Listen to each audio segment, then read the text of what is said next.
Operator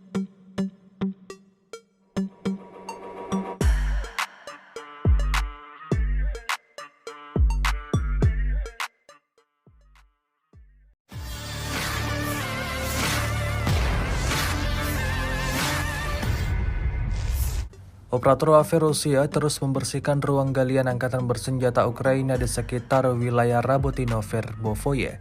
Rekamannya ramai beredar di media sosial Telegram pada Senin 26 Februari 2024. Angkatan bersenjata Rusia sampai saat ini terus gencar meluncurkan serangan brutalnya pada titik pertahanan musuh. Semua posisi tentara Ukraina yang berhasil teridentifikasi langsung diledakkan militer Ukraina. Rentetan serangan drone Rusia tak membiarkan prajurit Ukraina untuk bisa tetap bertahan hidup. Seperti yang terlihat dalam rekaman, militer Rusia mengklaim serangannya ini tak menyisakan apapun di posisi musuh.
Download Tribun X sekarang, menghadirkan lokal menjadi Indonesia.